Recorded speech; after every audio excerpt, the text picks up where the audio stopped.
And we are live in the present tense with Sam Stewart on 91.7 FM, WNJR Washington, and online at WNJR.org.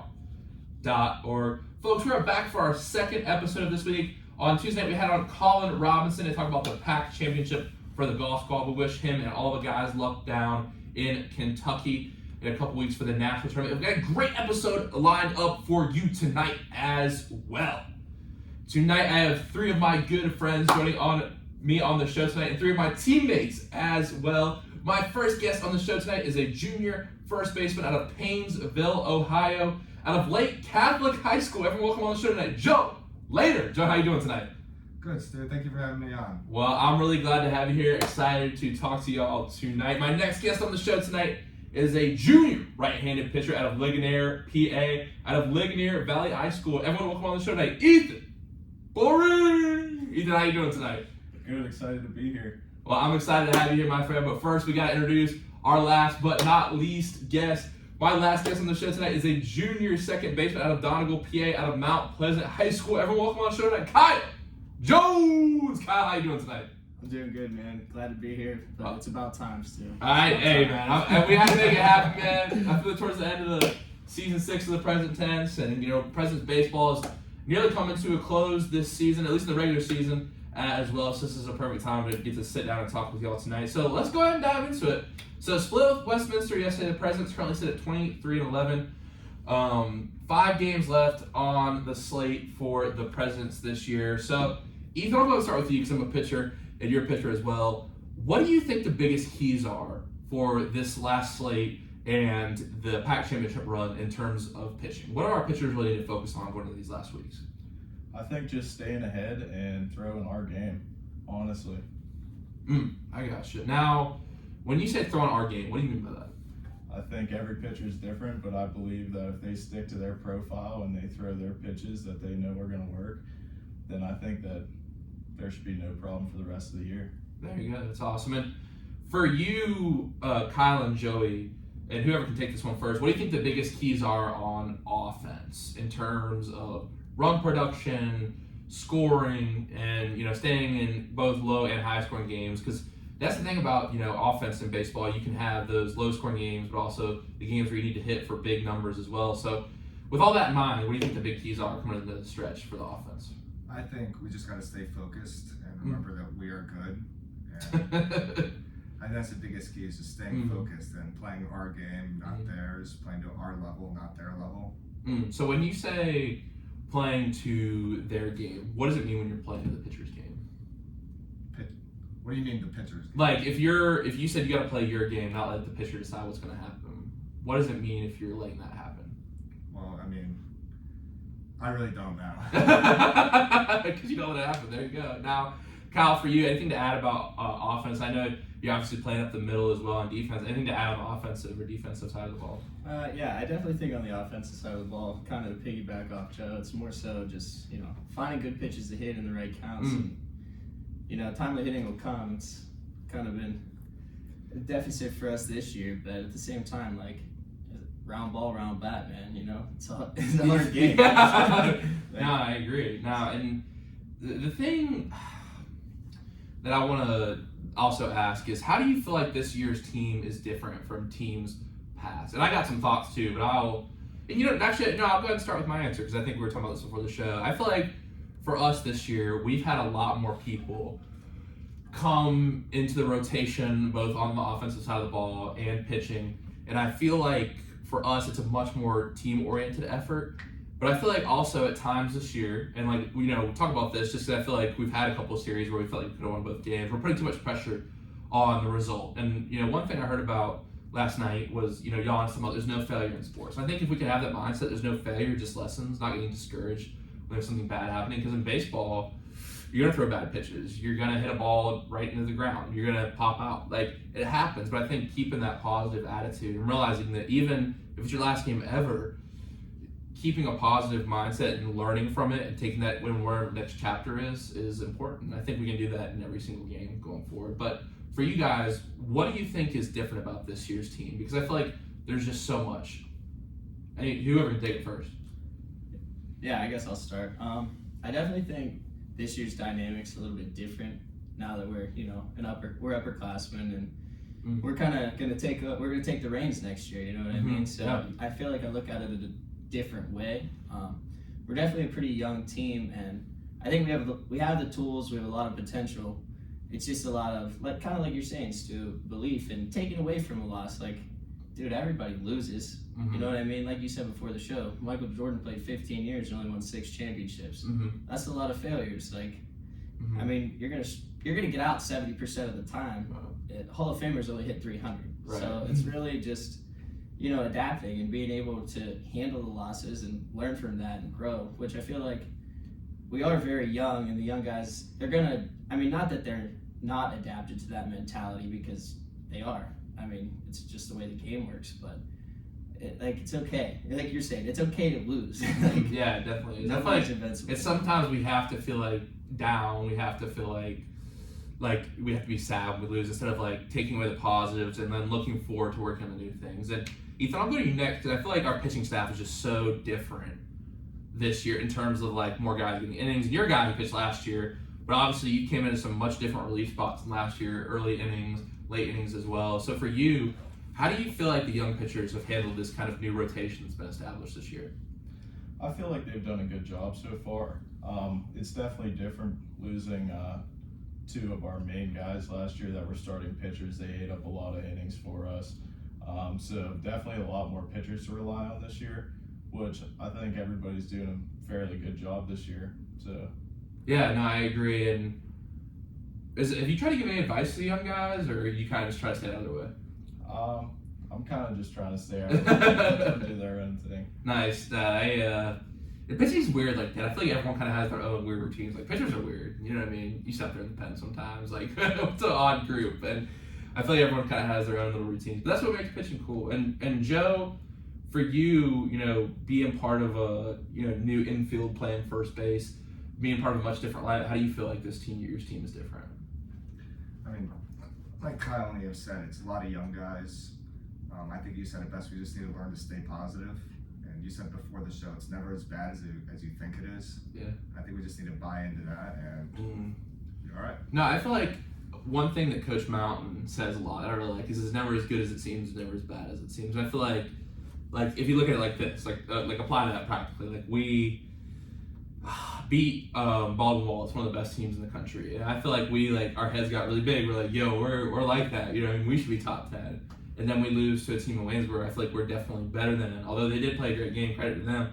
I feel like we're a team that has handled them in the past. So I feel like it really is one of those things that's kind of cliche. Don't get too high, don't get too low. But in terms of like baseball and how long the season is, like I think back of when we had Horvath here on the first episode, and like it goes by fast, but it is a long season. A lot of things happen, so you can't really get too up or too down. I'm thinking about that a lot right now, but.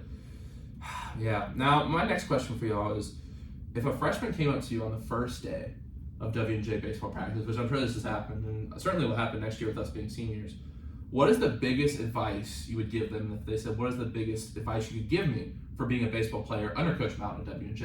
And we'll go down the line. So, Joe, I'll start with you this time. I'd say accept failure. I mean, we play in a sport where failure is a big part of it. Kyle said you fail 70% of the times. Learn how to deal with failure and come away better from it. Kyle, anything to add to that? Yeah, I mean, I'm kind of gonna piggyback off what Joe said, but at the same time, like, it's a whole new world once you get here. You know what I mean? It's very different. The game moves faster, and you have to be able to handle the pressure and adapt. Essentially, I mean, I feel like adapt's kind of my word of the night, but No, you have to be able to adapt to the different game speed and the game flows. And like Coach Mountain says, like every game has different ebbs and flows, but at the same time, like it's just baseball, man. You know what I mean? I should probably take a little bit of my own advice there, but it's just baseball, man. No, but the thing is, though, like I've had so many conversations. Every time this is episode 126, different people, different sports. And it's like I have all these great things my mom would get out there. It's like it is pressure filled because look, the coach is different from it. I'll say the same until Ethan goes because I don't want to cut Ethan off. But Ethan, for you, on the pitching side of the ball, because we know Coach Mountain is the pitching coach and who works with the pitchers a lot closely. What is the biggest advice you give a freshman? Ask you that question. I would just say to take advantage of all the opportunities that you get. He, he preaches that all the time, and it's still baseball. It's still the same game that we've played since we were 5 years old. Like nothing changes about it. You just have to go about your business, and just take advantage of every opportunity that you get. For sure, and I've asked this question quite a few times on here, and I think that one thing that I've thought about is kind of this idea of showing up. Like, what does it mean to show up? Because things get frustrating. Like what I was going to make the point earlier is like your coach has a job. Like it's not like high school where the teacher is the math teacher is the baseball coach and whatever. Like Coach Mountain's profession, he's a baseball coach. He's gonna put the best people out there to win. And sometimes like if you're not producing, you're not gonna get in just to get in. Like he's gonna put the best people who's performing in that spot in. So don't get frustrated because of that. Because if you get to the right spot, he'll put you in. So don't worry that he will never put you in anything like that. You're gonna get chances, like Ethan said. You just gotta take advantage of them. If you don't, like, don't be frustrated that you're not getting in. Because sometimes I've been frustrated. I'm like, well, my performance hasn't been good enough. And I had to learn and kind of accept that and just say, okay, let's work. My second thing that I've really learned, and I've been talking about this, is kind of the theme of the week, is for me, just my own life, is the idea of showing up. So, like, I'm trying to use an example here. Like, sometimes when we have Seaside practice in the winter, like we have a Seaside practice tomorrow, Seaside's a training facility. Like, personally, I don't know about y'all, like, I'm not a morning person, so, like, I'll get up at 6 a.m. I know it's raining cold outside. Like, but when you show up, you give yourself a chance. Like, if you say, nah, I can't do this today, you don't give yourself a chance to get better. If you show up to the game, you show up to the weight room, you give yourself a chance to get better. Like, for me, like, sometimes, like, yeah, we're doing the show notes, like, I'm like, man, I just, I don't feel like I'm overwhelmed this week, I can't do this. But, like, for me, like, if I give myself a chance, prepare well, and show up in the studio, I feel like I give myself a chance, and all you need is a chance. So just showing up to everything, showing up on time, because you also give yourself a chance. Any thoughts on that? Because that's, I feel like, a big theme like that I've been thinking about lately. You know what I mean? Because I feel like there's power in showing up. Anyone have any thoughts on that? Yeah, I got a thought for you. I agree with what you're saying. I think that showing up is definitely hard, especially like if you're having a bad day, say you fail an exam or something, you still have to go there, be where your feet are at. Be where your feet. I like that a lot. Yeah. What does that mean to you when you say be where your feet are at? So it's like you go to class all day, and yeah, that's probably not the greatest thing in the world. It's tough, but as soon as you get to baseball, like, you just got to be there. There's not many people that get to play a college sport anymore, so just take advantage of all the things that we have. And if anyone wants anything that they haven't said, one thing I would say too is, like, also, I'm thinking about this lately. I have quite a few friends who were seniors last year and stuff, and obviously, you guys too with the baseball team, but a couple people play basketball, football, whatever. Like, and I think we'll all work in the working world and work with people and do things like that. And that'll be a team kind of in its own way, but like living with people, eating with people that you work with as a team, like it'll never be the same again. Like we'll never really have coaches again in our lives. You know what I mean? Unless you go play a few more years, but like just the feel of the baseball in your hand, being around the guys. Like I think as I've gotten older, and you guys can speak on this as well, and you might disagree, but I feel like at first, like the idea of being around the team wasn't like super appealing to me. Like I was like, yeah, this is gonna be fun to be with the guys. But now, like almost like I don't even like really like look at the drills as like like this is gonna be I needed to focus. Like I just like really like being with the guys and like just getting better with my friends. If that makes sense, you know what I mean? I feel like I feel closer to y'all, and it's like instead of going to practice and thinking about like this is the drill series we're doing today, and that's it. Like it's a chance to get to hang out with my friends. You know what I mean? Yeah, I agree. Yeah, no, for sure, Stu. I mean, I definitely kind of feel that mindset too. Like, it's a lot different. There's a lot of roles on the team, and it's tough as a younger guy. Like you said, you're coming in, you're worried about opportunities, you're worried about playing because you were probably the guy. And you're focused on the stats and stuff instead of being in the moment, being with the people. You know what I mean? Yeah, definitely. Like coming in, you were the guy on your high school team. Like you're a big fish in a small pond, and then you get here, and everybody's the guy. And it's just kind of finding a way to compete day in and day out, but also even while you're competing, like it's still a fun game. Like you're saying, like you go to practice every day, it shouldn't be dreadful. Right. Like to show up and be where your feet are, kind of piggyback off E, is just like you signed up for it, man. So why make the best out of it? There's, you know what I mean? No, I agree. And one thing, I mean, I've actually asked this question on the show in a long time, so I'll go ahead and answer one more thing. Like, I feel like the other advice I would give is if someone's like talking about, oh, I want to make an impact here, I want to produce here, and I'd say, what would you want to produce? They say numbers, wins, whatever. Like, I mean, if you're playing good, yeah, that you're going to impact the numbers and impact the wins and losses. But at the end of the day, those things aren't alive. Those things aren't numbers. Those things are numbers. Those things aren't living, breathing things. Like, you can make an impact by being good to the people around you, by supporting them, by making their day better. So, okay, if you look back on if you're a freshman, you show up, you say, all right, I just want to have this many stats in here. Like, at the end of the day, all those are numbers. They're going to end up in 50 years, they're going to be in a dusty book somewhere. Like, what people are going to remember is how you impact them. So don't try to impact numbers, try to impact people. That's other advice I would give. To get deep a little early in the show. But my next question for y'all, to get to know you guys a little better, of course, we get to know our guests in the present tense real well, is, and we'll start with you, we'll go this time. When did you fall in love with the game of baseball? Wow, that's a tough question. I'd probably have to say high school, because you've been around everybody for so long, you know everybody, you hang out with those guys day in and day out, and then you get to college and it's the same thing. You just meet new people and then you hang out with them every single day, and it's kind of like a family. Yeah, and isn't that interesting how your coach chooses your family? Like, if Coach Rush wouldn't have been in Florida, I wouldn't have been here, and we would have been doing this. Like, if, wherever Coach Rush or Coach Mountain saw you guys, like, we wouldn't be, and think about it, like, all these people we see on our daily lives, like, it's all kind of this coach who chooses them together. And I've talked to Coach Mountain before, and he says, like, that's part of it. They pick people who are going to fit in terms of, like, they believe in, like, a family structure and, like, everyone on the team being in that family. So, no, I think that's a great point. And Kyle, for you, when did you fall in love with the game of baseball? Excuse me. I'd say pretty early, honestly. I had a pretty impactful coach. He coached with my dad, but I had a pretty impactful coach he passed in 2010. I'm sorry to hear that. Yeah, I mean, it's definitely a sad thing, but if anything, it makes you stronger. So I'd say it was pretty early for me, around 9, 10. I realized, like, this is what I wanted to do. And I mean, everybody dreams of being a Major League Baseball player, but, you kind of get to that point in your life where it's like, hey, if Virginia was calling you, they'd already called. But, I mean, I can't imagine myself being anywhere than I am now. You know what I mean? I wouldn't rather be anywhere else. It's almost like that thought exercise. It's like, if you could put yourself in your perfect life right now, where would you put yourself? And then, like, at the same time, it's like, you think about it, it's like, I wouldn't really want to be anywhere else but here. Because if you wanted to change, you would have by now. Yeah, for sure, definitely. Now, Joe, when did you fall in love with the game of baseball? I'm a lot like Kyle. I had a coach when I was in coach pitch, so young, 7, 8, or 9. He coached with my dad, and he just had an amazing impact on me. He's the first person to actually yell at me. He was the first person to yell at you? Yes, which... So why do you feel like that made a positive impact on you? I learned how to get yelled at. And, I mean, he yelled at me, and then he told me why he was yelling at me, and I feel like he was very constructive with it. And I miss him a lot. He passed away last fall. Sorry. But yeah, no, he was one of my favorite coaches, and he's the reason I still play today. So. Wow, that's awesome. Great stories, guys. And I want to ask, I mean, just because you brought that up, Joe, I know Kyle, well, I'll say it in a sec, but Joe, for you, what do you think makes a good coach?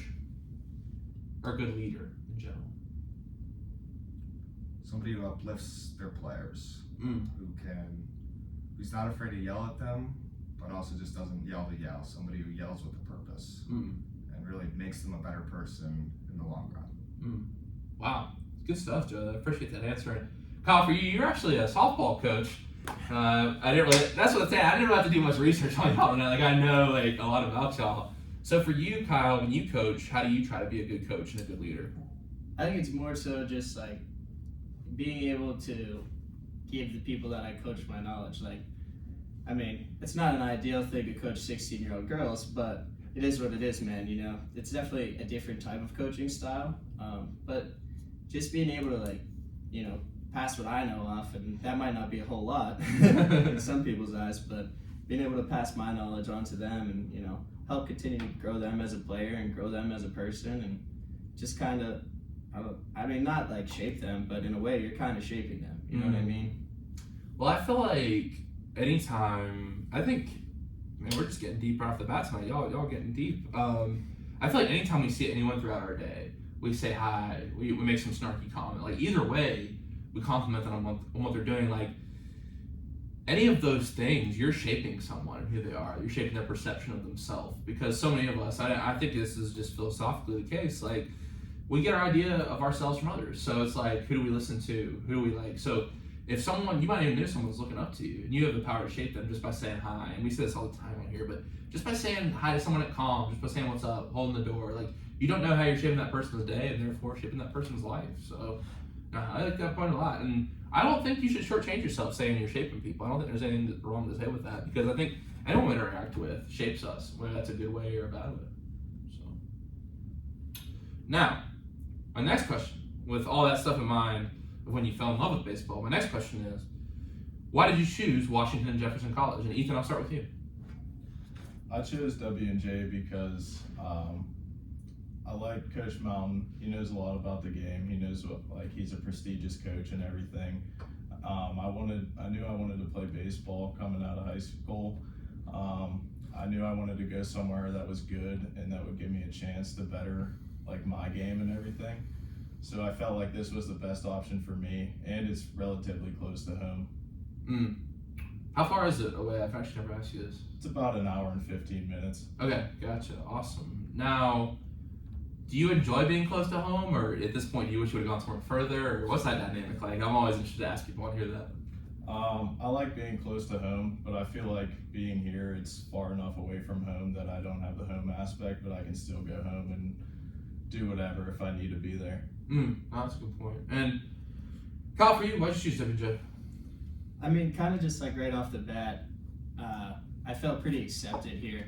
I mean, Coach Mountain, definitely a welcoming guy. I'm sure there's some people who may not feel that way, but I mean, I could think, as our class as a whole, he's a pretty welcoming guy, and, he just knows how to build a team, and like Ethan said, he knows the game, and like I said, I just felt really comfortable here, and kind of to piggyback off Ethan, I'm not technically far away either, but I'm far enough away from home where, it's nice to get out and experience different things, and believe me, Washington is a lot different than Donegal, I've come to learn, but I'm okay with that, just because it's still nice, like Ethan said, if I need to go home for a day or, need a break, I could get on 70 and do that. There you go. That's kind of that was a big role, too, in my decision. That's awesome. And Joe, you're from the state of Ohio. For you. I didn't say it. Now, for you, why did you choose to come to Pennsylvania and play for the Presidents? Well, Coach Mountain did a very good job of letting me know how good the program actually is. So I really bought into, I want to come here because we are a winning program. And I wanted to be a part of that, be a part of something bigger and contributing to a winning program like we are. And so that was a big part of it. And piggybacking off of Kyle and E, yes, I'm from Ohio. I'm a little bit farther away than they are. So I got the distance because I did not want to stay close to home. But I also did not want to be far enough away where I couldn't go home. If I needed to go home tonight, I could get in my car and I could be home at a reasonable time. And wouldn't be a problem. So I think this is perfect distance. It's a program I want to be a part of. Yeah. Now, this is one question I have written down, but you and Kyle and Joe, you already kind of answered it with someone really impactful to your story. But Ethan, who's one person who's really impactful to your story as a baseball player and as a person? I'd probably have to say my dad, because he coached me all through the entire way up to high school, and he also played baseball in college. He played for St. Vincent, actually. Wow, no way. Yeah. So he cheers for W&J when we play them, right? Oh, absolutely. Okay, now, man, let's go with this one next. And Kyle, we'll start with you. I haven't started with you yet. What is your favorite part about the sport of baseball? Oh man, Stu. I mean, do you think you were going to get easy questions when you came on tonight? No. It's just, I think if I had to say my favorite part about the sport is the sport kind of teaches you life, in my eyes at least. You can learn a lot of things from baseball, like we talked about earlier, being able to accept that failure and understanding why you failed, and, just being okay with that. Like we said earlier, it's okay to lose. It's okay to not be the top dog. I mean, everybody wants to be the top dog, but essentially you just, you got to be able to adapt and overcome, and I'd say for me, that's probably my favorite part of it, aside from the physical aspect, because nobody likes the physical aspect if we're being for real. Wait, you said nobody likes it, in what physical aspect, in what sense? The physical aspect and the failures. I mean, Oh, You're okay, going the out physical there. aspect of the Yeah. physically failing. Yeah. Nobody likes to go out there and go for 3, chase Right. the golden sombrero. Nobody likes to go out there, block the bases loaded, and then give up a bomb. But Yeah. it happens, and you have to be okay with that. Yeah, I like that answer a lot, Kyle. Thank you for that. And Joe, what about you? What's your favorite part of the sport of baseball? Kyle mentioned it, accepting failure. I mean, I think the sport really teaches you how to do that. Mm. And Kyle, I did have a golden sombrero in high school, so thanks for bringing that memory up. I mean, are we shocked? For those who don't know, golden sombrero is 4 strikeouts. Yeah, Four- 0 for 4 with 4 strikeouts. and the sombrero is just 3. Yeah. So golden sombrero, that's tough. What's 5? Platinum sombrero. I don't think We're making that Can't up speak on. from experience. Yeah, I really don't want to know. Yeah. I just love that. Kyle said it best. The sport teaches you a lot about life, and it teaches you, all right, you failed. What are you going to do about it? Yeah, what are you? I think that's what are you gonna do about it, and that's easy because like we talk about sometimes like when you go out there on a Sunday morning after you play bad on a Saturday game, it's like man, I don't want getting up, but it's like that idea of showing up. I think and like baseball is a game that's something we played every day. In life, you do have to show up every day. And in baseball, like we were talking about this like before the show, it's like yeah, you're gonna be sore, you're gonna be tired. It's it's that point in the season. It's April 27th, and I think the thing is, like in life, you're oftentimes gonna be tired. Like how many times in the workforce or whatever, and even in high school, did you feel great just going to school? And I feel like just learning to show up to your life every day is a big part of baseball, and accepting that failure is gonna be a part of your day. So, great answer, Joe. Ethan, for you, what's your favorite part of the sport of baseball? Just to piggyback off of them, the failure aspect, teaching you how to fail and everything like that, but also the family aspect. I like the family aspect a lot. I feel like you said earlier, everybody says hi to each other. Like we all talk to each other whenever we see each other. We eat together every day. I just enjoy that aspect of the game. And I feel like the thing about baseball is, and do you get this like? It's almost like in pitching. I don't know if you get this feeling out. Like you're like, almost like isolated, but you have your friends around you. And to me, that like when I see like my friends out there playing like the positions, it makes me feel better when I'm pitching. I don't know about you. You know what I mean? Like you see Kyle out there at second base, you see Joe at shortstop, you just feel reassured they're gonna make a play. You know? Yeah, I agree. Joey, why are you laughing, bro? Especially with Joe at shortstop. Did I say shortstop? Yes, he did. Oh, okay. No, never mind. I saw Joe at shortstop. I would not feel confident. No offense. Lefty shortstop out there. Oh man, that's funny. All right, now this question, Kyle. You talking about tough questions. This one gets a lot of people. So, and I wrote this one thinking like I was really interested to hear your answers. But with all that said, let's get to the question. What's the biggest piece of advice that you would give if you sat in your freshman dorm room and you saw yourself walking in on the first day? What advice would you give to that kid? Oh yeah, I guess I'm. You can go first, just because you kind of were talking about the tough questions. So I'll give you this tough one. Yeah, no, I mean, showing up here was a really different experience for me. I mean, personally, like, first it was a struggle. I mean, we had the quarantine and but it just being somewhere different, I had to kind of overcome and be like, okay, Kyle, listen, like this is different, but it's not too different. Like it's still life. You still have to kind of adapt. And I'd say if I could give myself a piece of advice, it more so is, I mean, and it all comes back to the failures. Like, don't be afraid to try new things, and don't be afraid to talk to everybody and be nice to everybody, because that's a big part of life. Communication is a huge thing, and not that I'm not a social person, but at the same time, it's more so just like, man, you gotta meet these kind of people to kind of, like you said, shape yourself. The people you interact with every single day are the people that's going to shape you and kind of set you in your ways. And I think when I got here, that was kind of a struggle for me. So that good. I feel like for me, like one thing that I've thought about is trying new. Like it's like, and I think sometimes we don't want to try anything so we're bad at. Like I don't know what really made me want to do this, but I started playing guitar. You guys have heard me play a little bit, and I'm still not great, but when at first I was couldn't even play a note. And it's just you hear that it's sounded, because it's embarrassing when you mess up. When you start something new, you're not going to be the GOAT at it right away. You're not even going to be good at it right away. You're not going to be average at it. You're going to be terrible at it. So whatever you're doing, I'm sure you guys, I mean, I don't know that much about the business world of classes here, but I'm sure you guys probably tried something new in accounting or whatever, and you weren't necessarily the best at it first, but now y'all ready to do my taxes. So, Joe, so I want to trust Joe with the taxes, baby. But no, but and you guys now I hear you guys at practice talking about all that stuff, and no, I think that's really cool. The idea of trying new things because it'd be scary. You know what I mean? Like, and you are a pretty social guy, Kyle, and that's interesting to hear you said that you even get nervous talking to people sometimes. Do I get nervous talking to people? No, I mean, yeah, I mean, do you ever get nervous talking to people? You said it was hard to at first, you know. I don't think it's the aspect of talking to people because I can stand in front of a room of people and talk to strangers all day long about absolutely nothing. We know. Yeah, whatever, Joe. But I think more so it's kind of accepting these people. I'm not gonna lie, when I got here, the only person I knew was Ethan, and we didn't even know each other coming here.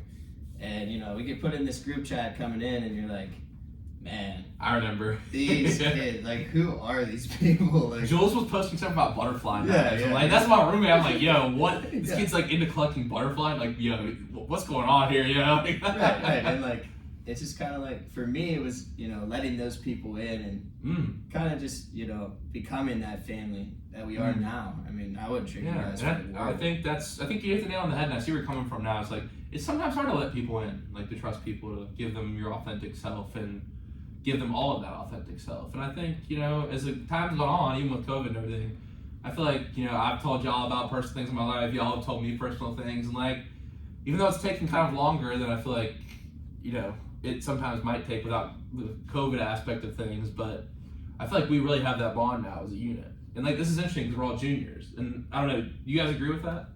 Yeah, I agree. Yeah, and I do want to give other people a chance to speak on this because I feel we have all kind of gone through the same things. But I'll turn to you, Ethan. What would you tell yourself in that dorm room?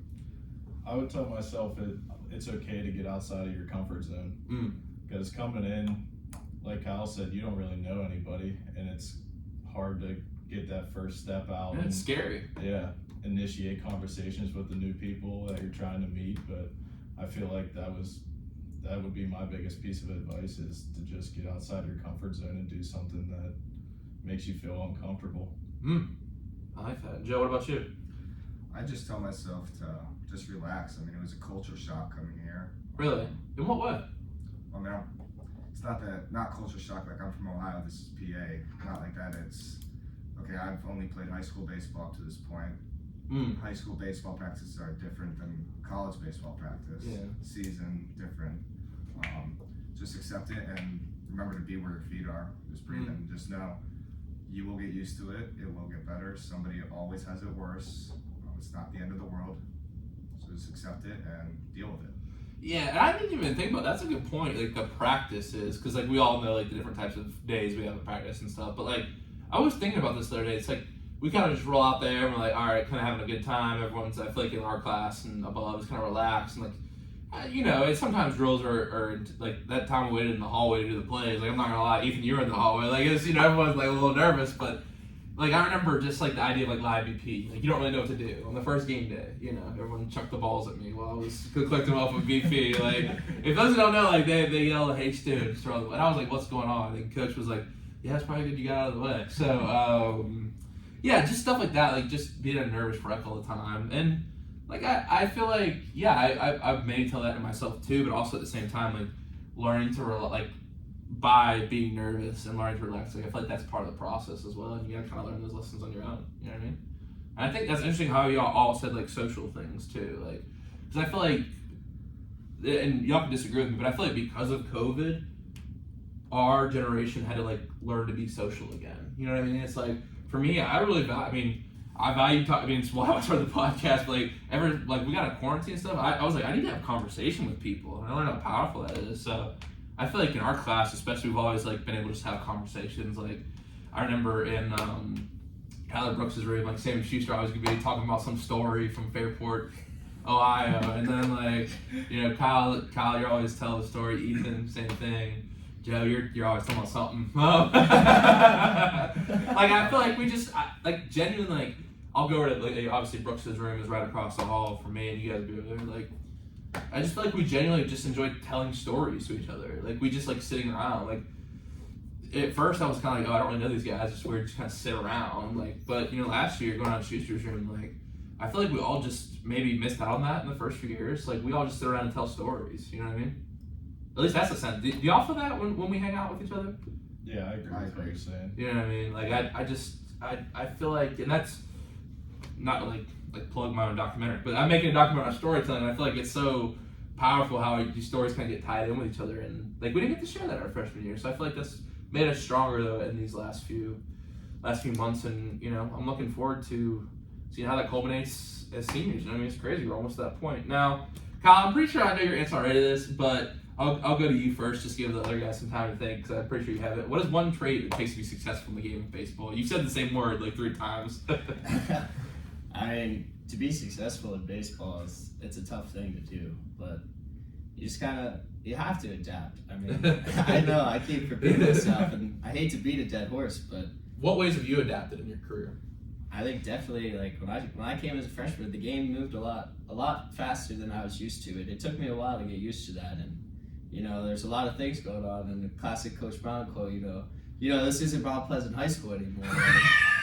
He's right, though. It's not. When you step between the white lines for Jeff Brown, it is something completely different than you've ever experienced in your life. But No. definitely catching up with the game. I mean, so how'd you manage to slow it down? I think it also comes too with like learning. You're always a student to the game. You know what I mean? Like every day we go there, you're learning something. Like whether you realize it or not, you're learning definitely something. Like your baseball IQ has probably gone up. Yeah. Good point. Hundreds of points since you got here. You know what I mean? And especially for some of us. yeah, it's true. And it's more so just like being able to adapt to that and understanding why things are happening, and you have to be able to understand why you're doing what you're doing. You know what I mean? Like everything has a purpose. Like we're not just gonna run a bunt coverage because that's a great example, because here's my thing is like I thought about this, like I didn't really understand why we did the plays or why like coach got so mad when we messed up. I thought it was like I thought he was like being overbearing and too tough, and then like I saw it happen in a game, one of our plays, and it worked, and we got a runner because of one of the plays. I'm like, oh, this is why this happens now. And I think that just comes with like, yeah, and it starts to slow down because you see like everything as a purpose. Like you see coach isn't just like yelling at you or getting on you about doing this way because it's nothing. You know what I mean? Like, I don't know. I think that's a good point. I think that with experience, really the only kind of way to settle down is like to fail, honestly. Like, 'cause once you make that failure, you kind of breathe and learn what you did wrong instead of trying to be perfect, Yeah, absolutely. I couldn't agree more, Stu. No, I think we're really fleshing some good things out tonight. I like that. You have to fail to be comfortable. You wouldn't think that. I think you do. Now, Ethan, for you, what trait would you say a successful baseball player has? Being short-minded. Short-minded. Just getting over, like, say you mess up something or you don't have the best day, just get over it because you're going to get another opportunity to do something. And if you're still thinking about that opportunity or that last time that you messed up, then like you're more likely to mess up than if you just go in clear-minded and like it's a clean slate. Well, when you don't have these days often, but when you have a bad day, how do you tend to deal with it and come back for the next outing? I just know that my teammates will more than likely pick me up, so. More than likely? I would hope that they would, but yeah, but they'll definitely pick me up and just go get it the next time. Yeah, there you go. And Joe, what about you? Kind of piggybacking off E, and that coach I mentioned earlier, he instilled it a lot too. The idea of goldfish memory. Goldfish memory. Goldfish memory. That's memory, short-term memory, basically. Because goldfish have horrible memories. But you just gotta, like he told me one time, when you strike out, the only time you have to think about it is you walk back to the dugout, then you gotta wash it and move on, because it happens to everybody. Goldfish. And if you play thinking, oh man, I struck out, and it's 2 innings later, it's not gonna go well for you, because you're gonna try and do too much and put too much pressure on yourself that is just unnecessary. So I think guys that are successful have the ability to not think about it too long and just get over it really quickly. I don't think I've actually ever answered one, but I'm gonna say fun. Good baseball players have fun. They have fun doing the little things, which in baseball can be so tiring and so monotonous, like throwing fly ball. Like, there's the pitchers, we've all thrown hundreds of fly balls in our career. We've done hundreds of thousands of thousands of band reps. And like for me, I feel like if you're thinking about mechanics, if you're thinking about like I'm gonna do it this way, I have to like put my arm here, put my leg here, or if I'm hitting, like my wrist has to be this way when I'm at the ball. Like if instead of just letting your body just do what it knows how to do and then making the adjustment afterwards, like you're not gonna be able to succeed if you're thinking about too much mechanics and you're taking the fun out of it. Because at the end of the day, like we all started playing. I mean, for all these things we mentioned, like family and learning how to deal with failure and loving that process. But at the end of the day, it's fun. And if it was not fun for us, we wouldn't still be here doing it because it's an exhausting thing. So I think at the end of the day, the one thing we were talking about with our team before, it's like have fun. You know what I mean? Like have fun being around the guys, have fun with the success, have fun, when other people succeed. So I would say fun. And anyone who's good at their sport is having fun. I mean, the Warriors, they're a fun team to watch. Steph Curry's having a good time up there. Like the Pirates, they're having a ton of fun right now with them a little later. But like the Rays, they're having a great season so far. They're having a ton of fun. Like I don't know. I think the teams that stay together just have fun. So that's honestly something that I'd like to see us get back to a little bit. I feel like, I don't know, at least for us, I feel like when we've been most successful here, we've been having a lot of fun, don't you think? I agree. Yeah, no, for sure. I mean, definitely plays a major role in it. You know what I mean? Still, you think back to our freshman sophomore years, like, okay, maybe we're not making the biggest impact on the field, but it wasn't a drag to show up to the field day in and day out. And not that it is now, by any means, but, coming in, it was just kind of a fun environment. Yeah. Guys are goofballs. I mean, think back. Look at Nick Drake, biggest goofball I've ever met. Like, I mean, he had fun. Yeah, and he was good. Yeah. You know what I mean? And I think the thing too is like, look at our JV team when we were all sophomores. And we had like a lot of more true JV guys who like weren't playing both. They weren't, and it's a lot for those guys who are playing both. But a lot of us were just kind of on JV. And I feel like, our JV team was good last year. We were really solid. And I feel like, to me, all I remember about those JV games, we just had a ton of fun. You know what I mean? Yeah, vice president's plug. Yeah, I know, Joe, you didn't play as much, and Ethan, yeah. But me and Kyle, we played a lot on the vice president. I feel like we just had a lot of fun, dude. I know y'all played sometimes, but like, I feel like for the guys who were really just playing, like, I just remember it being fun, yo. You know what I mean? Like, oh yeah, Coach Crummer out there coaching, like, getting us fired up, best vice team in the nation. So, number one JV team in the country, man. And obviously, like, it's kind of different at the varsity level because, like, I guess whatever the games like count or whatever. But I feel like if we like in our class did have that fun, I think, and I think that's something for us to take into next year as well too. So, it's kind of interesting. It's like a kind of meeting we're having about before even next year starts. I think what kind of tone do we want to set? And for me, I don't think I want to be the type of guy who like says a bunch of words or does a big speech or anything. Like I already talk enough on here; they don't need to hear them anymore. But I think I just want to be like remembered as like someone who has fun. You know what I mean? And like I want to set that for I want to have them to have fun because it's already. Let's be honest. Like we don't need to make it more stressful than it is. Like we're trying to compete for back championship. It's intense. It's stressful. Like you're gonna get nervous, but like don't make it more so than it needs to be. And I think with that point in mind, I'd like to lead this to the next question. How do you guys want to be remembered at W&J? And whoever can start, because I know this is a difficult one. All right, yeah, I guess I'll take the reins. Okay. I don't know. I guess kind of for me, it's we're gonna win games, we're gonna win conference titles, but like you said, that's just gonna be in a dusty old books, too.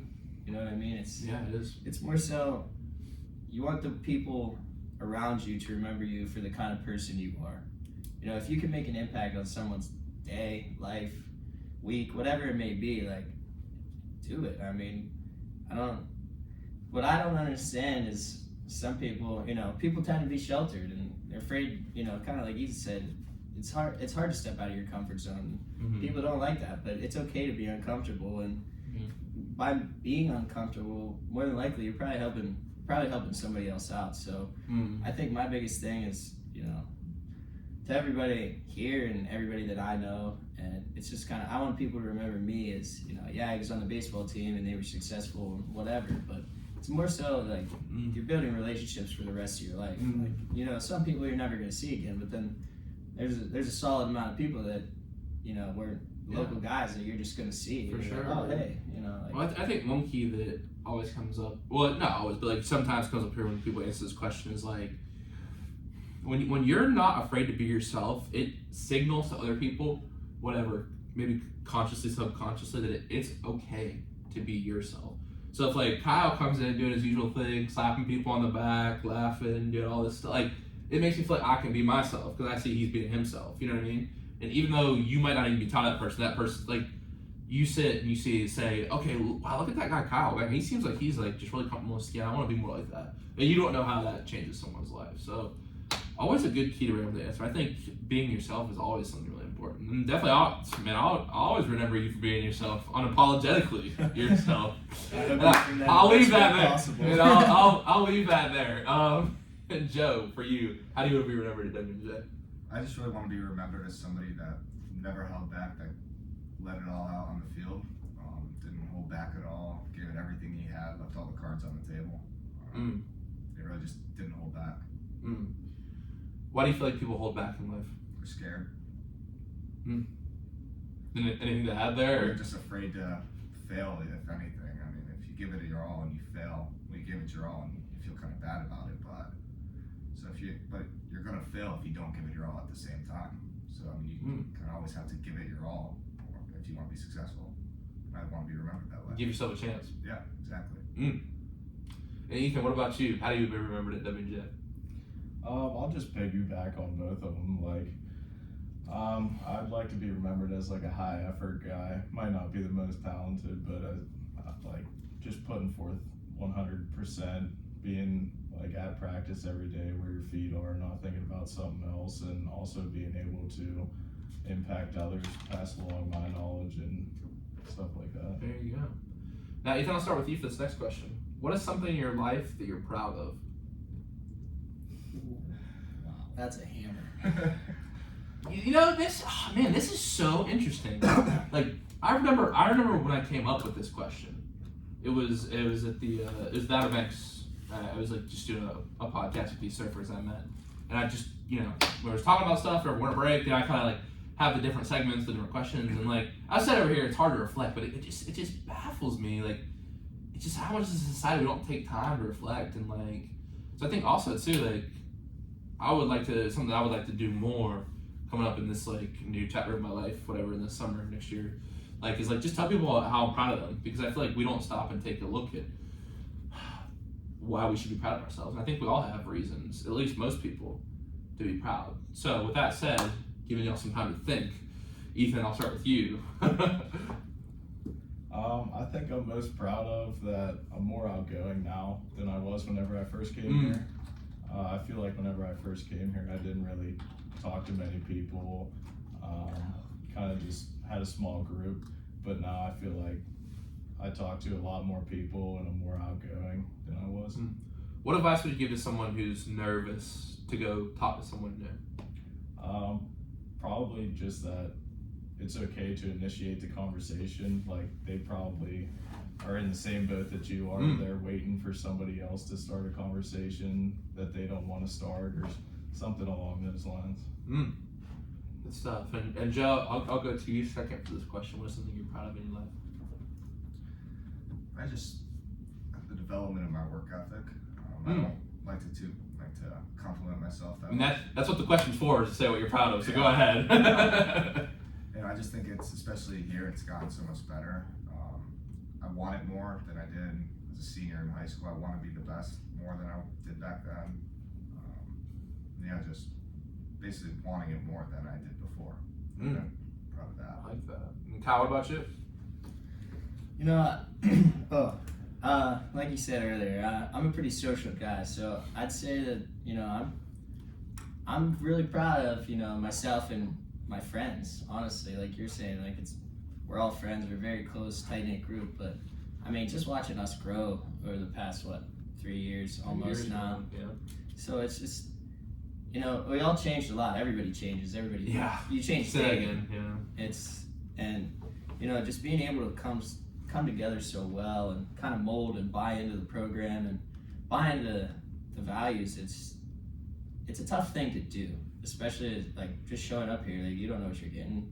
So being able to buy in and kind of create that family mentality, it's a hard thing for some people to do, and I'm just proud of each and every one of you guys individually. It's Oh man, we get sappy on here. I mean, Man. not to be that guy, but like. No, I like it. Though. It's And for like, real, like it's like I want to say that to like everyone sometimes because it's like I think kind of and I'm definitely gonna say it when we're all seniors and we're about to leave, but like I feel like it's oftentimes we underestimate how fragile a team is. Like to buy in, to have guys like we've had who really have bought in and played their role because like a team is a fragile thing. You see it like in pro sports more just because they get the coverage like all the time. But like sometimes teammates get in fights. Like sometimes teammates have arguments. But like that definitely happens at every level. And I think that like the fact that we have not really had any of that drama or anything like that the time we've been here is pretty impressive.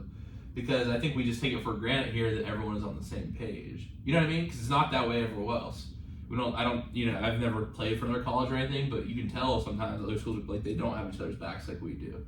So yeah, I mean that's a great answer, right? I like that a lot. Now my last kind of deep question before we get some fun stuff after the break is, and this one's it comes from my love of reading and movies. So if your life was a book, what would it be titled? Or a movie? Man. Be creative as you want. Ooh. Guys, I thought yours might have something to do with hunting. No, not really. I don't think. I think there's probably a lot of people out there listening, teammates, that they're probably throwing around some ideas that, probably. Oh, actually, yeah, now I think, yeah. See, I was trying to help you out. I got to my stuff. No, it's good. It's good.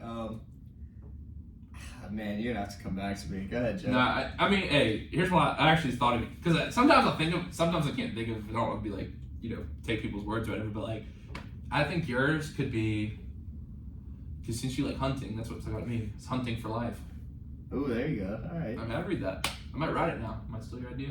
That's right. Write a biography on you, man. We could do this, yeah. Joe, what about you? Can I ask you that question? Like, what would you title a book about me? So this might be how it works from now.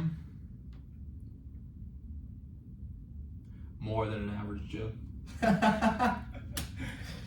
See, this is good. This might be the sort of question because we've had not many people, but a couple people haven't been able to like think of like one. You know what I mean? Like, so okay, I like this. No, okay. And Ethan, do you have one or do you? It has to be something with boring. Yeah, I'll take it back to a tweet our freshman year. Just boring. Period. Yeah. That's a tweet. Boring. Period. I like that. So what was the context of that? Coach like tweeted out that we were scrimmaging or something. And it was boring. What? Do y'all know the context of it? Because no one's ever told me the story. I think we're good to talk about it on here. Right? I don't know if there's any bad blood with it. No, okay. I think it was like someone was like tweeting about something and the coach was just like boring period or something. Not to the tweet, but like and then he posted a picture of us scrimmaging and said like boring period. Yeah, like he just forgot to type the rest of the tweet. Oh man, that's great. Guys, thank you for those answers. This was such a fun segment. Now, y'all know the deal. Ethan, I know you've listened to a lot of shows, Kyle, Joe, you as well, but you know what time it is when we do a break. It's time for trivia on the present tense. Now I'm saying this as a baseball player, the only people to go 3 for 3 on trivia were the basketball freshmen. A group of 3. No one else has gotten 3 out of 3 yet. So that's because we've never been here before. Wow. Okay, I like it. Now, 3 questions for tonight. All have kind of to do with your interests. I won't say which questions for here, but y'all can work together. Obviously, collaborate, try to come up with an answer. So let's get right into it. First question tonight comes from the music category. Who holds the, and remember, you answer after the break.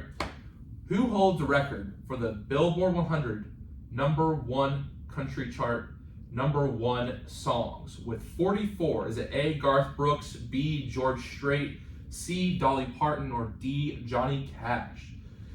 The next question is, when the Pirates were founded in 1882, what were they first called? Was it A, the Alleghenies, B, the Redbirds, C, the Iron Men, or D, the Parrots?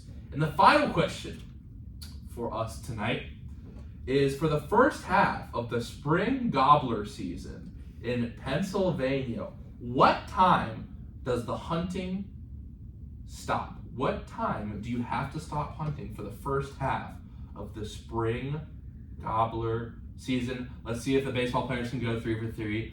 We will be right back on the present tense with Sam Stewart on 91.7 FM at WNJR Washington and online at WNJR.org.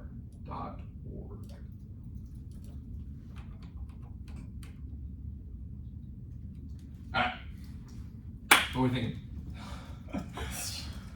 I honestly have no idea that Pirates question. What were the options again? For what, the Pirates question? Yeah. The Alleghenies, the Redbirds, the Parrots, or the Ironmen? Yeah. It's either the Redbirds or the Ironman. Has to be. This is on you guys. Yeah, because you're from Ohio. Die. Loser. Mike's on, are they? No. I sure hope not. I mean, I can clip this part. I mean, this part's just on the podcast. Oh, no, it's no big It's deal. okay. Yeah, so what are we thinking? I think Garth has got the country club.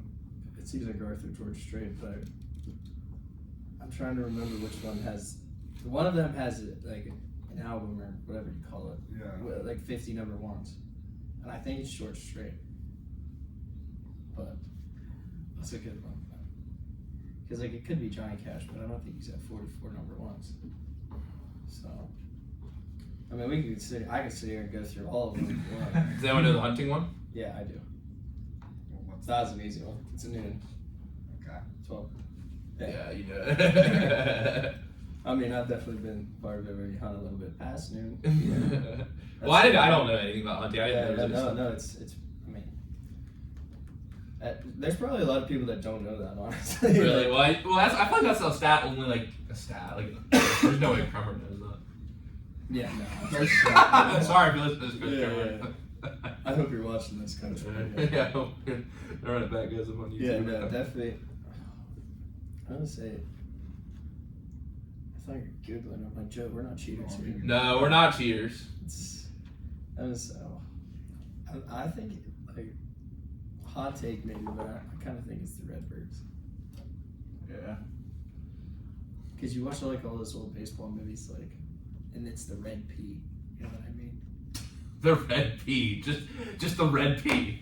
Like, it's definitely not Those old baseball movies.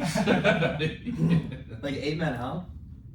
I've actually never seen that one. Oh, hammer movie. 8 Men Out's a good one. It's about the White Sox. I've never heard someone described as a hammer. I like that. Like, I've never heard my question described as hammers. Yeah. Hammers on your brain. Um, I like that. Damn, I Is should there a know fourth this. question or only 3? There's 3. Damn, I should know this country music question. It's either Garth Brooks or George Strait. So you got 1 out of 3. I'll say that. Yeah, you have 1 out of 3. And that's the turkey one. Yeah, you have the turkey one. Alright, shit. So we flip a coin. Do we have a coin? Well, Siri can flip a coin if that's what it comes down to. No, not yet. This is the intellect we're using for How long baseball. do we We're gonna have? flip a coin. Uh, Academic weapons. I mean, How long do we have? 2 minutes. could be the Iron Man. Based on, I definitely don't think it's the Parrots. If it's the Parrots, like I don't think it's the Parrots. the Alleghenies, that's just. I feel like it's just too generic. Yeah. We'll pick one. Yeah, sure. I'll take the reins. Alright, and then, so you guys are going with noon, what'd you say, the Redbirds? This We'll one? go with the Iron Man. You're going with the Iron Man, and then which one are you going for country? I think it might be It's Garth. I don't. I think it's George Strait. The King. Y'all gotta decide. Joey, Kyle, I'm trusting you. Joey, how many Garth Brooks songs do you? I mean, let's be for real. How many Garth Brooks songs do you know? I can't name them off the top of my head, but I know them. I can't name them off the top of my head. And I'm not saying you. Ethan's been quiet during all this. He's a country music fan. Sometimes, yeah. Who do you think it is? I think it's one of those two. I don't know. I'd probably go with George. Yeah. I'll go George. It's gotta be George, the King. Shit, we're wrong. I'm not. Everyone tries to read my face, bro. I'm not telling you what it is. It's George. I'm not saying It is. what it is. I'll tell you in about 50 seconds. We're not that close. You gotta think. The Chair, the Fireman, Amarillo by Morning, Carrying Your Love With Me, I Got a Car. Yeah. I'm not even a fan. I could probably name like 4 or 5. It's George. There's no. All my exes live in Texas. All my exes live in Texas. Carried Away. Yeah. I don't know. We'll see. Because Garth, it's like He's got, Friends in Low Places, That Summer, Rodeo. Not Dolly or Johnny? I mean, Johnny Cash is the GOAT, dude, but, Alright, 10 seconds till we're back. Here we go.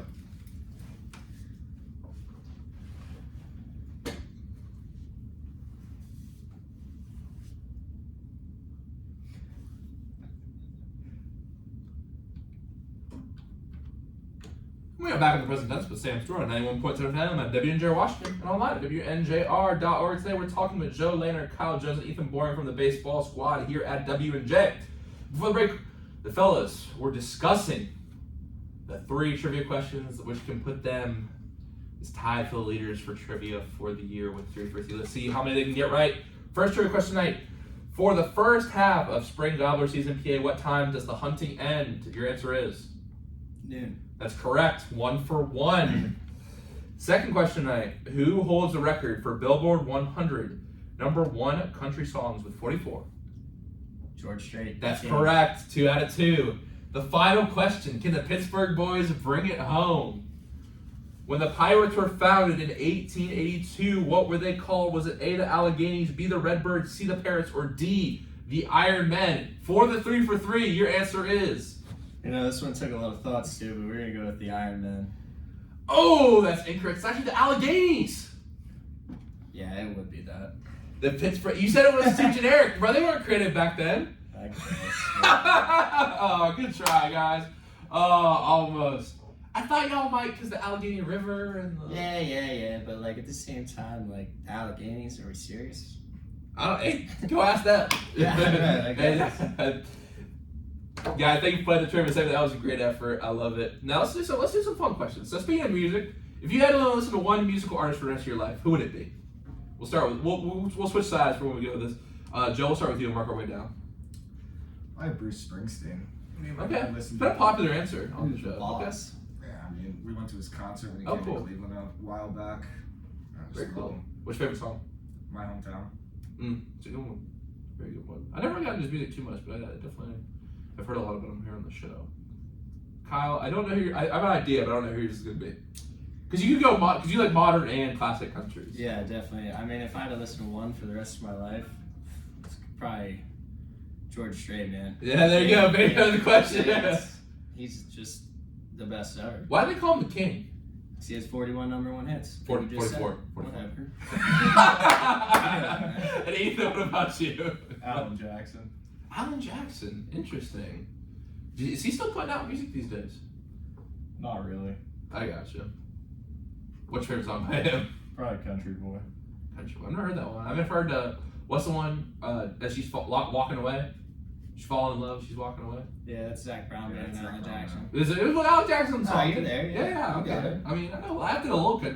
It's like I mean, I know y'all. Essentially, y'all didn't really talk about the modern country guys. I thought y'all might talk about like Morgan Wallen or Zach Bryan a little bit. Like, I don't know. I liked it, but you can't make the classics. Like, Yeah, no. do you like modern country as much? Because I hear y'all listen to it sometimes, but you also like a lot of. Y'all like, was it Chris Stapleton, the Steel Drivers and stuff? Oh yeah, definitely. I like this. You guys kind of put me on the Steel Drivers. I like their sound. Good. Kind of a Glad to hear bluesy that. type sound. For sure. But I think it's more so like, a lot of, the world's evolving, modern country's kind of getting away. I mean, personally, I'm probably not the best person to answer this question because I kind of feel like I have an old soul.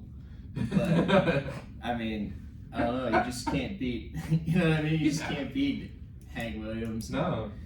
Merle Haggard and the Highwaymen, and you just There you can't go. beat. You can't beat that old feeling. No, I like classic country more. Not that I'm into country as a genre too much, but I'd say the same thing. Now, my next question is, if you were at a big party, not that anyone in this room ever parties at all, and you were handed the aux cord, and you had 5 seconds to put on a song at the party, what song would you play?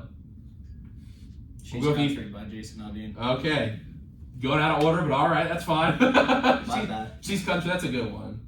Ethan, what about you? I would also have to say She's Country. Okay. Because we used to play that all the time last year. Is that one where it's like she's country from her cowboy Yeah. to her down home roots? Yeah, that's it, man. I'm not even sing it. But Joe, what about you? I go Revival by Zach Bryan.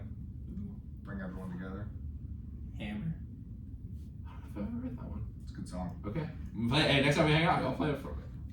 Now, my next question is, what's your favorite movie of all time and why? Whoever takes one first. I'll go first. Top Gun.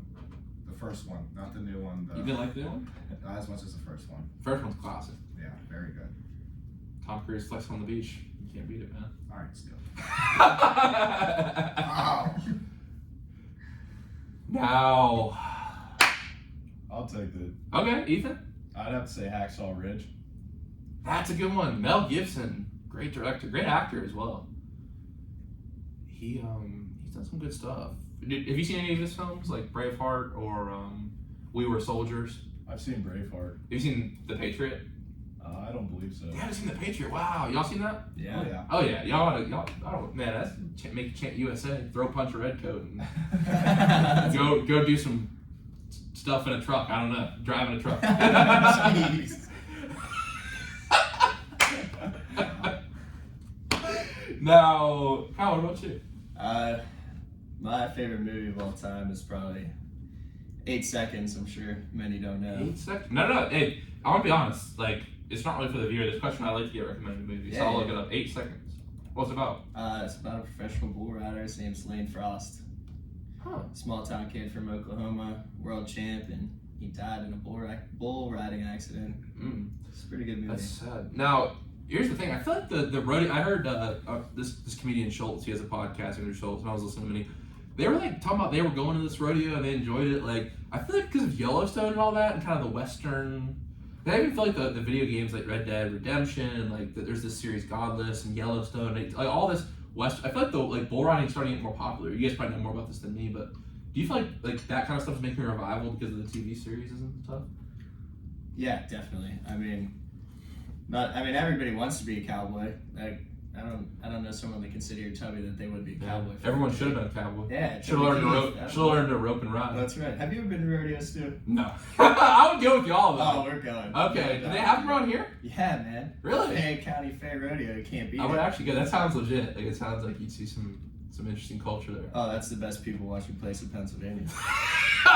Have you been, Ethan? I have not. I gotcha. All right, we'll go. I'm down. We'll go.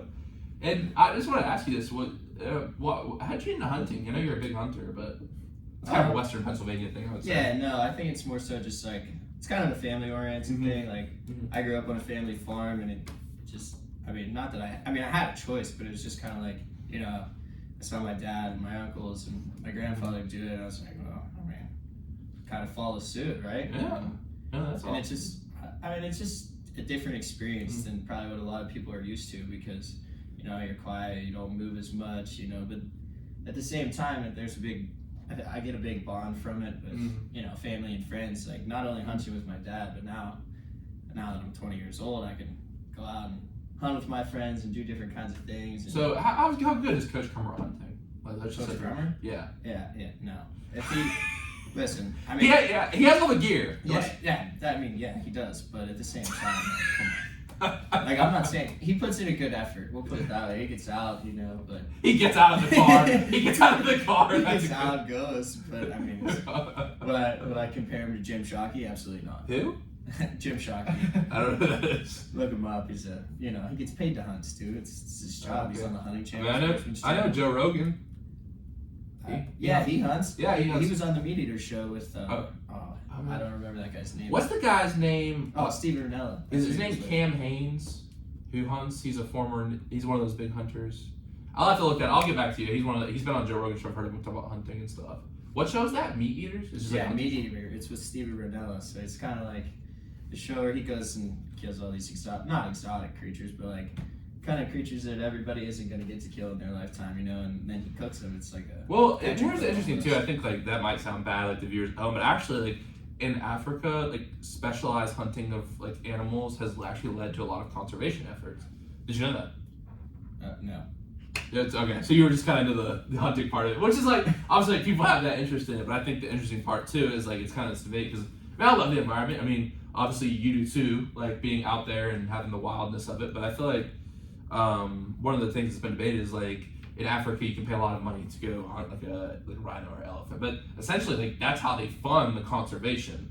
So it's like I don't know. It's just an interesting debate. Look it up. I think you'd be interesting. I'll look up that show. Like I'm a big. If you haven't noticed, some of my influence comes from Joe Rogan on the podcast a little bit. So my next question is $50,000. Check right here. What kind of business would you start with it? If I said you had to start a business with this money.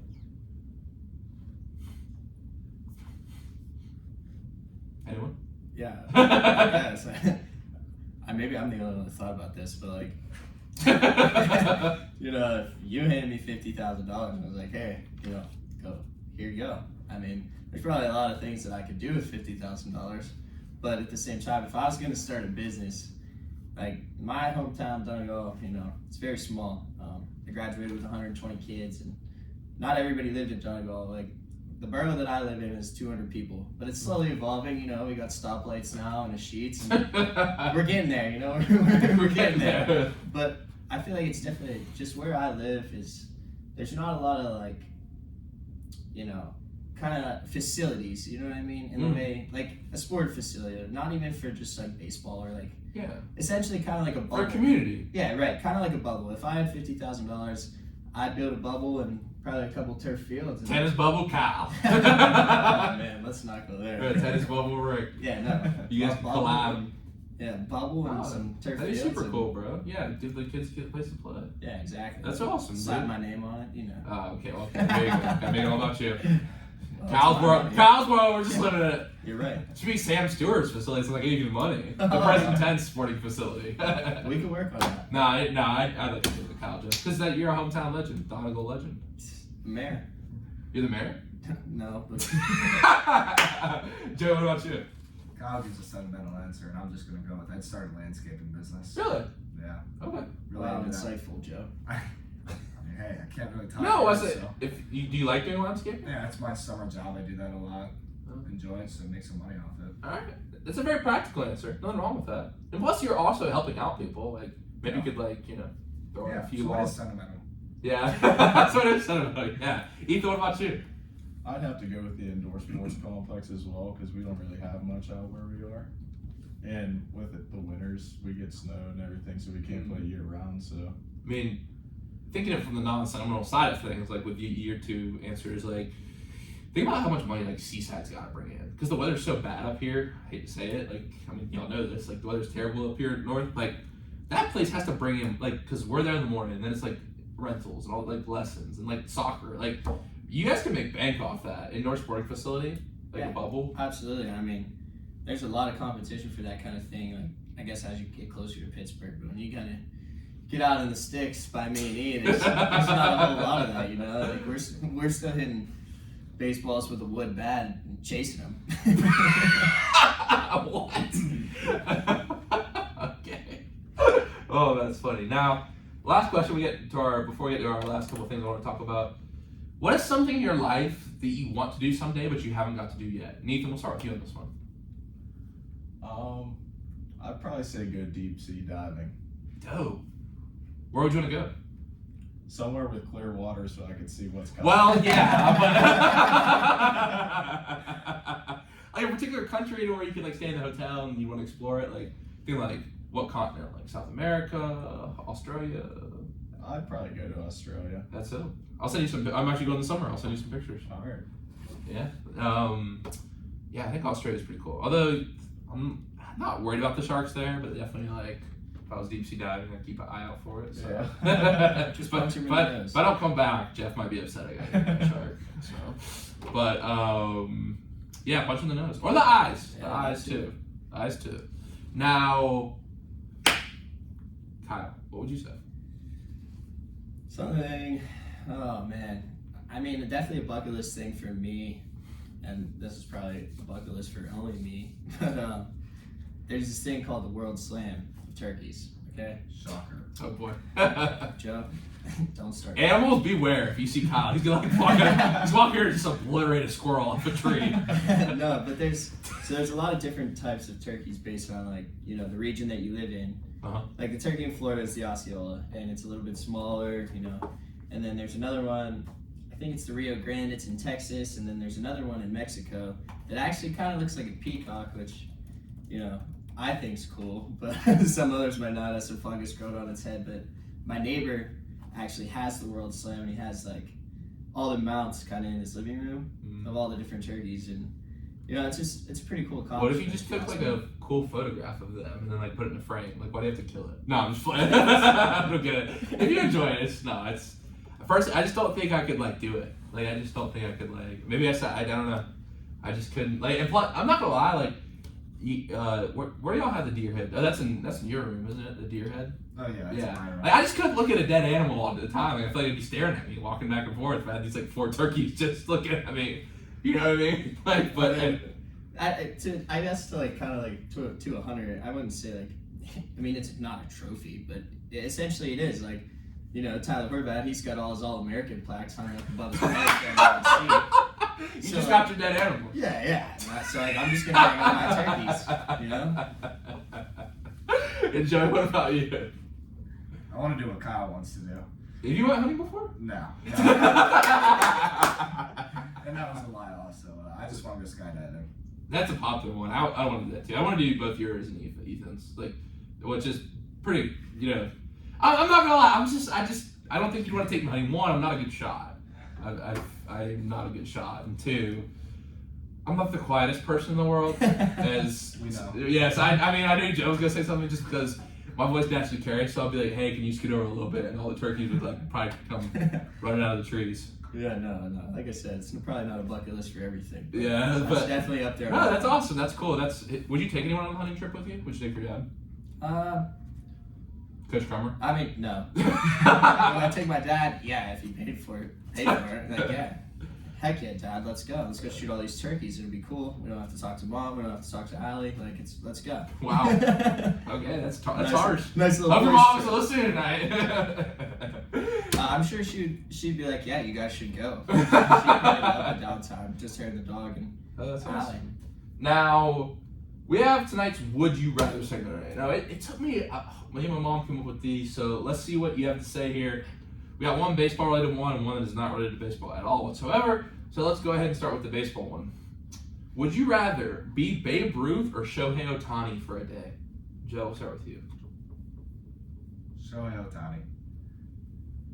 He can throw hard and he can hit the ball far. Babe Ruth can hit the ball far. I don't know if he can throw hard enough. But like, would you not want to, like, what was baseball like in the 1920s? Like, personally, I think I'd say Babe Ruth. Just like, what was baseball like in the 1920s and 30s? Like, what was America like? You know what I mean? And how popular? Like, I feel like here's the thing too. Like, if Babe Ruth walked down the street in 1929 and Shohei Ohtani, I feel like more people would recognize Babe Ruth. I feel like just because baseball was so, like, that was the prime for baseball.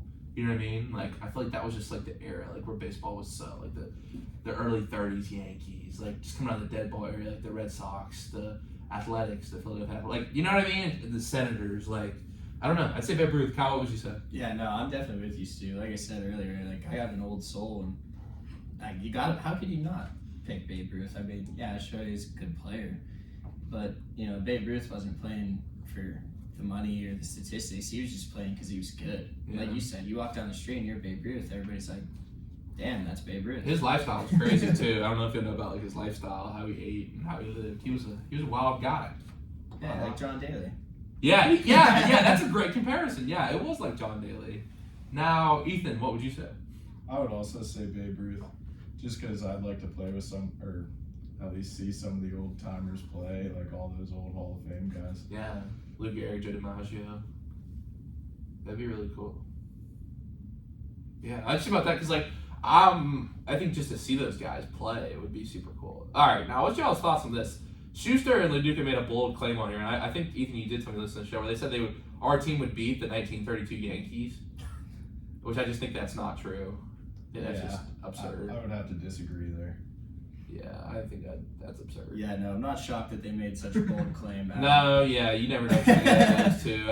But And like the thing is with Schuster, I hope you're listening right now, but he just comes with like the most like confident voice with these like wild takes he makes. You know what I mean? Like, Yeah, for sure. and maybe Duke's like he just wanted to disagree with me on something because I already said I was not big on Josh Allen, so he was already like heated at me, waiting to get back at me and argue about something. But I think like people don't give him credit back then. Like, like they weren't throwing as hard and whatever, but like I mean, those guys could definitely hit.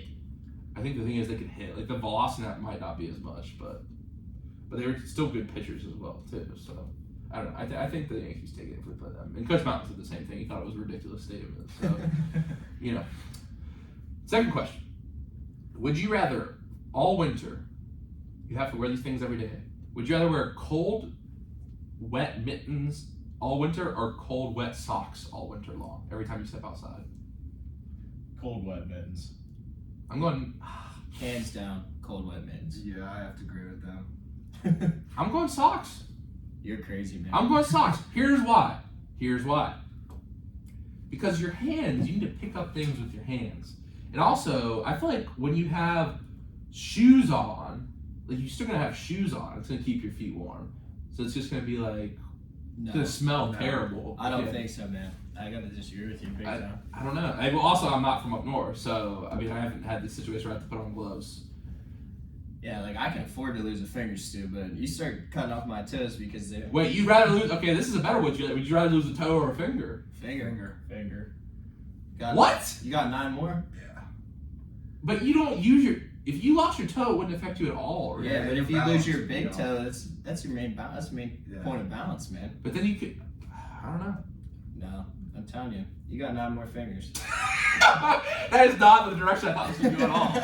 But hey, that's why we do the would you rather questions. Now, you guys are Pirates fans, and I just want to talk about the Pirates for a second, just for a second. And I mean, not Joe. Yeah, I know you're from Ohio. I know. You didn't have to say it. But listen. So here's the thing. I've been thinking about what I was going to say about this, and like, I'll ask you guys this first. Do you think the Pirates have a legitimate shot to make the World Series This year? this year? They're number 1 in the division right now.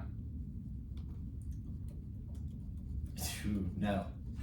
Really? Yeah. No. Really? Here's what I'm gonna say. I'm gonna say this. So right now, I want to make sure I read this stat right. So the Pirates are leading the league in quality starts. They don't have big names, and over the past 10 games, they've had the second best bullpen ERA. So only the Astros right now have a better ERA as a bullpen over that span. Pirates 2.50, and like if you look at the Pirates have been in some close games over the years that were like very pivotal. I feel like a lot of the games last year, it's like it's not that big of a difference talent wise, hitting wise, pitching against the bullpen wasn't solid. A solid bullpen, like what do we always say on our team? It starts with pitching and defense. I think the Pirates really have that this year. Obviously, the bullpen has improved a lot just according to the numbers. On offense, I think Brian Reynolds has played really well. Do you know that Brian Reynolds' contract, $100 million contract, that's the first time a Pirates player's got a $100 million contract? Did y'all know that? I did. Crazy, right? I mean, what would you do with $100 million? Yeah, What would I do? I mean, if I was the owner, I'd try to get good players. That's just me, though. But I mean, so the only let's see. Could anyone guess one of the other teams that's never gonna be given a $100 million contract to a player? Any other MLB team? Oakland Athletics. That's correct. That's one of them. There's two others. One's in Chicago. The White Sox. Yes. And one's in the Midwest.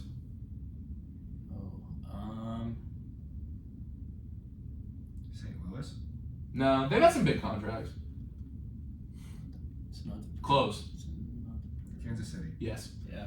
Because think about when they won that World Series run with like Hosmer and Kane. Like they didn't have a lot of big contracts then. You know what I mean? So I think it's interesting, just a little interesting stat, but also like I think it's good that they finally signed someone that the Pirates need. Fans that are starting to come back out. They need someone to root for. Like signing McCutchen was good for that. And here's the thing: McCutchen has hit 5 home runs in this month, and that's the tied most for his 15-year career. So like if you can get some extra pop out of him, and he's like a fan favorite and bring the energy to the park. Like, listen, I think the Pirates have a shot. The World Series, it's not likely, but I think they have a shot. So I'll say that. I mean, how excited would y'all to see playoff baseball back in Pittsburgh? I would be really excited. You know what I mean? I even got my Pirates jersey on the way. So. Oh yeah, man. I mean, Bucktober, it's a different atmosphere. Yeah. I mean, I've never got the experience up here, but we'll see. It's like with that said, like their first division right now, 1.5 games ahead of the Brewers. Like, to be honest, I feel like they're in kind of a weak division this year. Cubs, not great. I mean, 14-10, like, but I feel like they definitely have the capability to win this. I mean, Joe, your guards are in second place right now, but to me, that's going to be one of the worst divisions in baseball. Tigers. No, I'm just saying, like, seriously, like, the Twins, they're 2 games back, but, like, the Tigers, not good. White Sox, not good. Royals, not, you know what I mean? Like, it's not a great division. Okay. I mean, it's not, but I'm saying that gives y'all a chance to win. Like, obviously, I mean, I wanted y'all to beat the Yankees last year, because, like... Yeah, I did too. Yeah, I'm sure you did, but... Come on, Joe, let's be for real. It's just like any other Cleveland sports team. They're going to give you playoff hope, and then down the drain it goes. I mean, I will say, I mean, not that I can talk real much. They did beat the Warriors a few years ago, but they did get they got dropped off by the Knicks rather last night. Jalen Brunson. Are you a big Cavs fan? I am not, no. Yeah, especially like basketball's just not very big around here. Not as big as football and baseball, I would say, and hockey, obviously. So obviously disappointed the Pens didn't make the playoffs either. I'm not. Yeah, that's why the show. It's good to get some pride. We have one Ohio person here as well. So guys, this has been so fun tonight, and unfortunately, all good things must end though. So you know what time it is? Time for the final segment. It's time for the quote of the day. And Ethan was really excited about his. He was telling me about it before the show. So Ethan, go ahead and give it to us. The greatest glory in living lies not in never failing, but in rising every time we fall. I felt like that was a good quote for today because we talked about not being afraid to fail in the aspect of baseball and everything. So I felt like that related to our segment tonight. Wow. And Nelson Mandela, right? Yeah. Wow. Great quote, man. I really appreciate that. That was really solid. I think it does. It ties it great. You must have read my show notes before the show. So, Kyle. All right. So, Stu, I must have you know that I was pulled in a lot of different ways trying to pick this, So are you a quote person? I am. See, that's the people who struggle with this the most. Because if someone asked me, like you could tell I like quotes a little bit, so it'd be tough for me. So with that in mind, with that in mind, I don't have to take it back kind of to my roots. And my roommate Mason Colby, we were sitting there talking about it today. oh and boy, the one that we decided on was the difference between coal and diamonds is how they handle pressure.